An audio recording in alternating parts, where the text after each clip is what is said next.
does Matt Ryan's contract give you an indication as to what Thomas Dimitrov's successor in Terry Fontenot after 18 years at the Saints organization means he knows what it's like to face against the Falcons, face off against them, and what Matt Ryan can do on the field? One would think that he's pretty well versed in that when you're with the Saints organization. What is he thinking about when he looks at Matt Ryan's contract? And when you look at it on Spot Track, which is what most of us do on the old internet, right?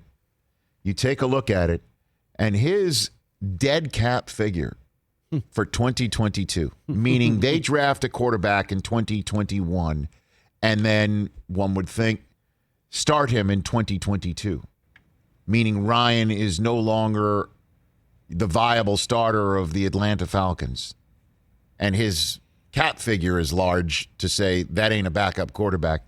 His dead cap figure is currently north of $65 million. Wow. That ain't happening. That's one of those things about restructuring this, restructuring that, but quarterback doesn't restructure a contract when he's getting cut, right? Quarterback doesn't restructure a contract when he thinks that he's going to be out the door of the organization sooner rather than later. See your current host of Jeopardy.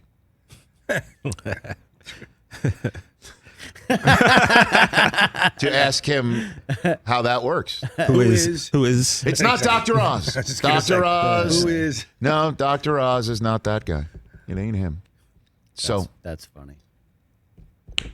So what does the contract tell you about what they'll do at the quarterback position? Sure looks like Matt Ryan's the guy there for the next 2 years. This year and next. Is Trey Lance a guy that you draft and sit like Jordan Love? Do you actually use a fourth-round selection on that when you can get somebody of Kyle Pitts' ability and throw him at the tight end position in Atlanta for Matt Ryan at age 36 and 37 to go to work with Julio Jones in his closing window and Calvin Ridley. Calvin Ridley. I just blanked him. And Calvin Ridley as he's ascending. Mm-hmm. Right? Shoot. That would be amazing. So, what an offense. and then running back, just choose, what you got, whatever. Is that what you do, fourth overall? I'll tell you what, man. You're Arthur Smith. You're sitting there, you're thinking, I can do, if he thinks for a split second, I can do some work with Matt Ryan. You go draft this kid from Florida and rip the knob off and just say, great night, smoke him if you got him the rest of the first night of the draft. That's it. Let's go. Falcons send Mike Davis at running back. Yes, right. And he goes along with everybody who returns not named Todd Gurley from last year. Right. And Mike Davis, as you know, did very well. He was the Judah Maccabee of my fantasy team. His oil burned bright for 8 strong weeks. Very bright. It kept burning bright. The miracle of Mike Davis kept burning as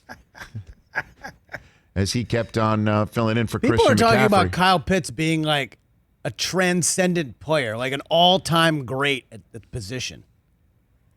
That's what he looks like, collegiately and on tape, and then what you saw at his pro day and how he ran zigzagging a 4.4 40, right? He is apparently got Jerry Jones, quote unquote, infatuated, and Dallas may be one of those teams calling the Falcons up and saying, what do you think about this? And, if you are going to stick with Matt Ryan, wouldn't you want to give him that weapon as opposed to going down to 10 and then amassing more picks for yourself? Wouldn't you want to just sit there and say, you know what, a couple years ago we were very competitive. Last year was terrible. We're not that bad. Circumstances brought about what happened last year that caused us to be fourth overall. I mean, you could make a case like that and say, sure, we could still move down to 10 and get Dallas's first rounder next year also. What would that be, in the bottom third of the first round? If probably you're like assuming? 32. 32. I don't know. Again, I don't like the idea of trading down for Atlanta. I like the idea of moving on from Matt Ryan if you dig Justin Fields or Trey Lance. Right. Or Mac Jones and figure out the salary cap problem another day, I guess. I think if they're going to trade down, you get Pitts and just be done with it. And just let me just stop here also and say this before you make your point, Chris. Okay, you got it. You know, our caller yesterday from Oshkosh, Wisconsin, saying maybe the 49ers. I didn't even go higher register. You know, maybe the 49ers choose somebody other than the quarterback, even though Kyle Shanahan went on a whole soliloquy at his sodium pentothal meet the parents type press conference where he basically said, you know, if this was a free agent quarterback, you know, we'd say something different about Jimmy Garoppolo. But when you draft a young guy, you want to see if the guy's ready, and you don't want to push him. And when you have somebody like Jimmy Garoppolo, who the locker room loves, you know, that's great. Unless someone wants to come for him. I mean, that's literally what he said. But our caller said maybe they trade up for somebody other than him and get a weapon for Garoppolo and go to work. In the same way I'm saying there's still a lot of viability left going on with Matt Ryan. You get a weapon for him, right? Maybe you do that for Jimmy Garoppolo. Why would they get Kyle Pitts when they already have George Kittle? Because of that reason. Imagine pairing those two together. Rich. No, dude, they don't trade I know they won't do firsts it. Yeah. to come all the way up for something other than a quarterback. That's a fact. Oh, I realize that. So I just kind of want to put that because I saw, and which is great. I like it when publications pick up what we're saying here on the Rich Eisen Show.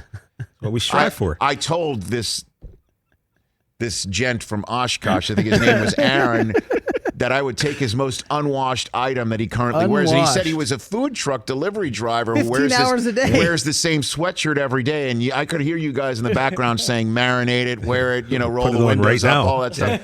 So, and run a marathon. And I said to him, send it to me, and I would eat it, I would consume it. I'm not consuming a damn thing. Yes, now what do you want to say on that? I was going to say, if you're the Falcons, I think for me, if you're going to trade down, just flip it back to Detroit at 6. You still get Kyle Pitts. They're sitting there at 7. You still get your guy, and you pick up maybe an extra third or fourth. You don't get your guy. I don't think you get your guy. I think if you move down, Pitts is gone. I think then Cincinnati takes Jamar Chase or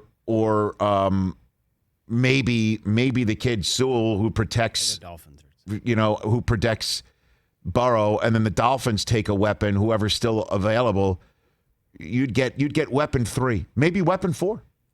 Bengals could go ahead and take a weapon. Then the Dolphins are without Pitts and Chase, and they're like, okay, right. Now what?